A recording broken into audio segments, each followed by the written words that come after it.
morning! Day 5 of our Mindanao trip. Nandito kami ngayon sa Kidapawan City, nag-overnight. And maaga kaming gumising dahil from here pupunta na kami ng Columbio Sultan Kudarat para sa aming Sultan Kudarat Day Tour.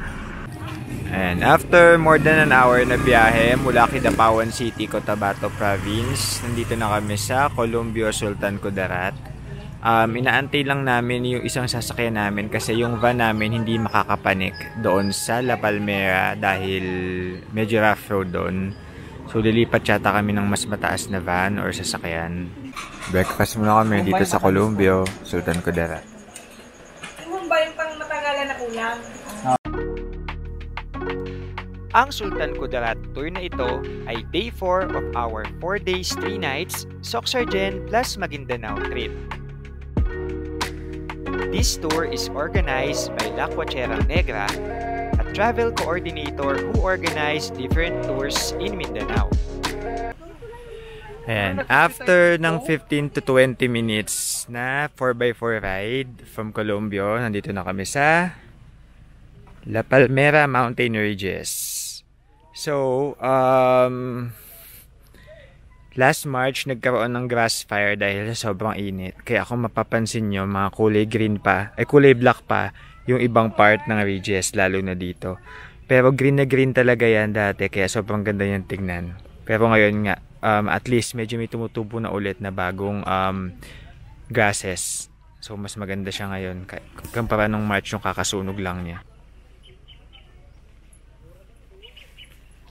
Besh, ito yan noon, Besh, oh. Ano angle dyan? Hindi ito yung dati, oh. Konting minutes na lang kasi alis na kami. Kaya tumatakbo kami dito papunta sa isa pang picture spot. Ha! Ha! Ha!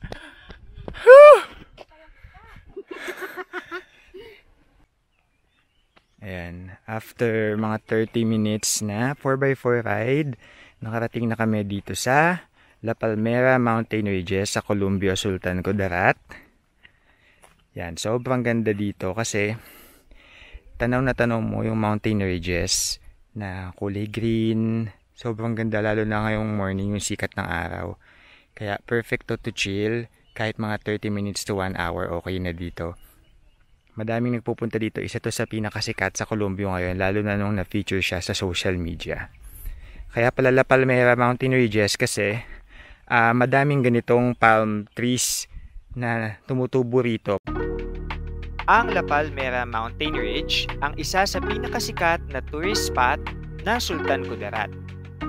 Ipinangalan ito sa napakaraming palm trees na nakapaligid dito na isa rin sa pangunahing pananim ng probinsya.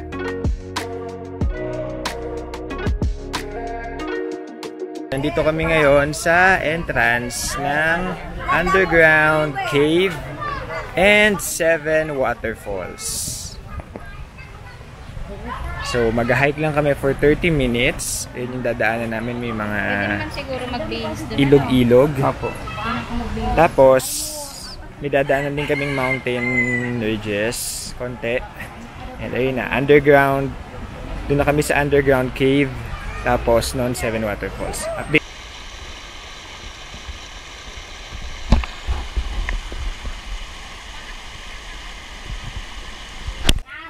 Okay, after namin tumawid doon sa river, ito, papanik na kami.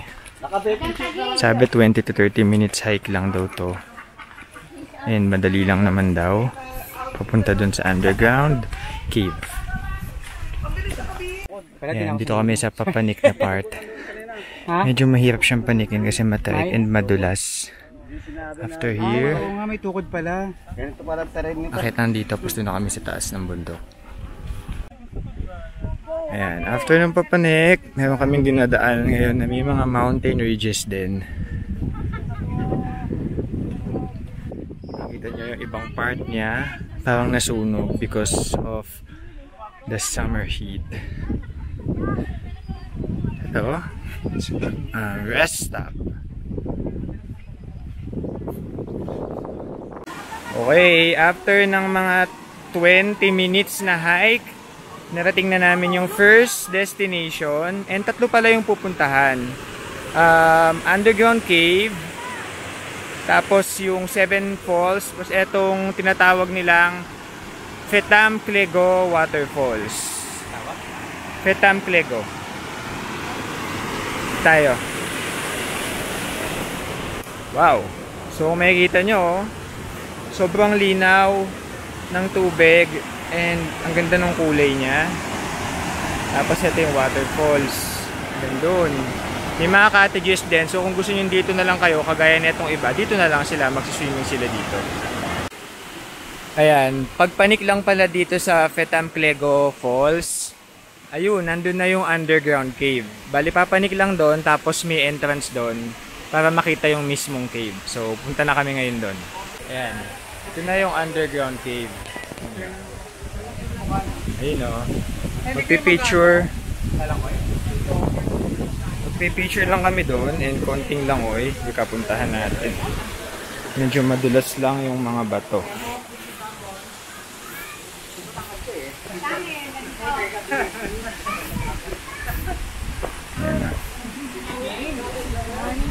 Dito tayo. Yan, tingnan nyo. Madaming nagpipicture. Oh. Madaming nagpipicture sa loob. Tapos pwede din mag-swimming sa loob kung gusto nyo. Okay. Ang Fetam Clego ay isang balaan term na nangangahulugang underground river.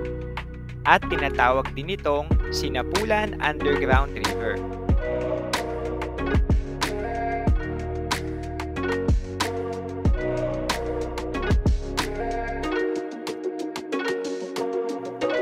Ang lugar kung saan ito matatagpuan ay ang boundary sa pagitan ng mga munisipalidad ng Columbio, Sultan Kudarat at Matanaw, Davao del Sur. Ayan, tapos na ako mag-swimming dun sa underground cave. Labig ng tubig. Nag-hike na kami ngayon ulit ng 15 minutes daw. Papanik doon sa Seven Falls. Ito yung hagdan. Medyo mahirap lang kasi dami kong bit-bit. At nakatapak ako. Wait lang. Mula sa Fetam Clego Underground River, ay nag-hike pa kami ng 15 to 20 minutes papunta sa Columbio Seven Falls.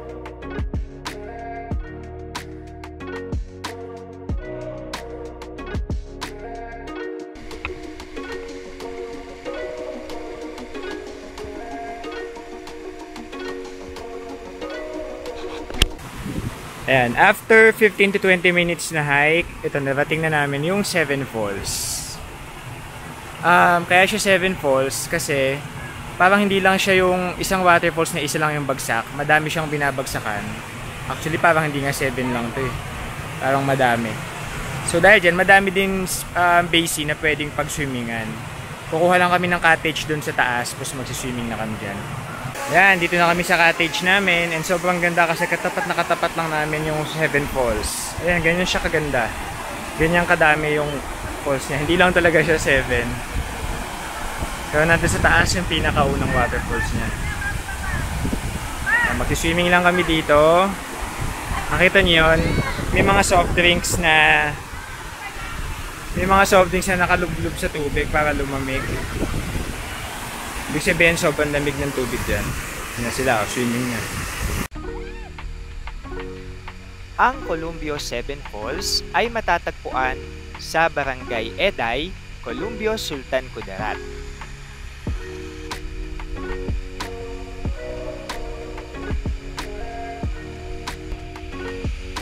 Ang napakalamig at malinis na spring water ay umaagos papunta sa mga maliliit na natural pools kung saan pwedeng mag-relax, maligo at lumangoy.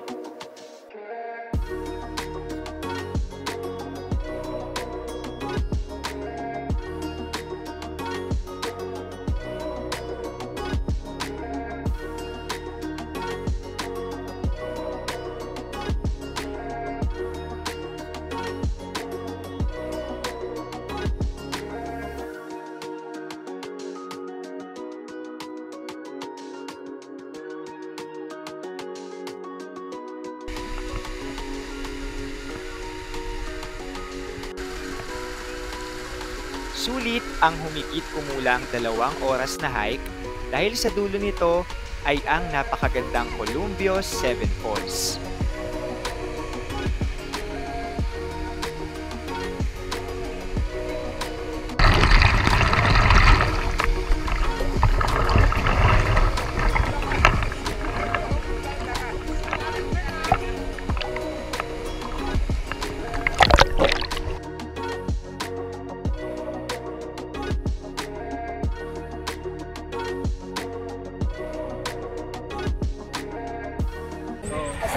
Ayan, after 30 minutes na pag-hike pabalik, nandito na kami sa jump off point.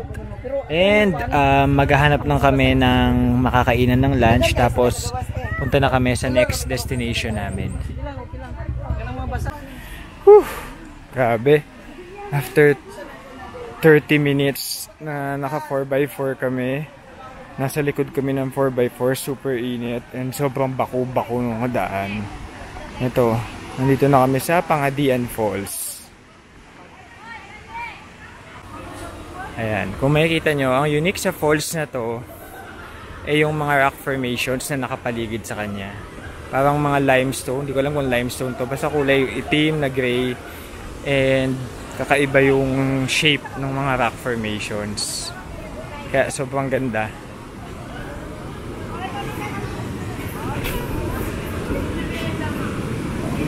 So, tingnan nyo yung mga rock formations.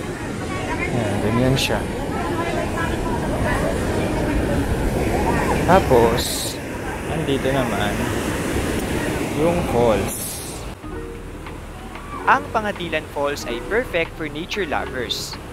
Ngunit ang talagang nakakamangha dito ay ang kakaibang rock formations sa paligid ng falls.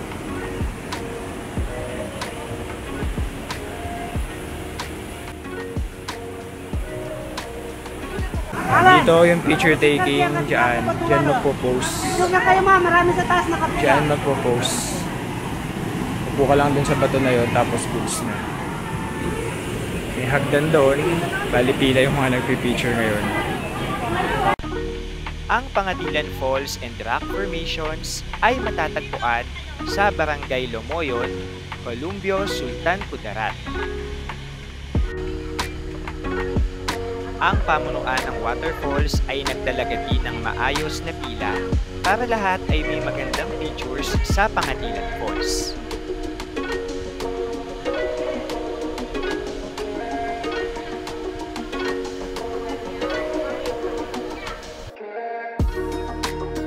Habang nagpi-picture taking ang aking mga kasama, ay naisipan kong maglublob sa tubig.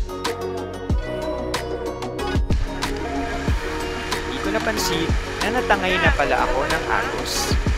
Masyadong malakas ang agos sa tanding ito, kaya wala akong choice kundi ang bumibig.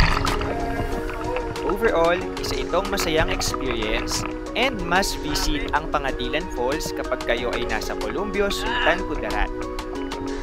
Okay, tapos na kami sa quick visit namin dito sa Pangadilan Falls. Nakapag-picture taking na kami and sobrang ganda ng falls na to. Kakaiba siya sa mga falls na nakita ko dahil sa kakaiba yung rock formations niya. Bukod sa picture, nakapag-swimming din ako. Ako lang yata nakapag-swimming sa amin. So, sobrang sulit yung quick visit. Balik na kami ng Jensan and update ko pag nandun na kami. Bye! Ang Sultan Kudarat ay ang 60th province sa aking Project 82 Philippines. 22 province to go. #Pilipinas muna.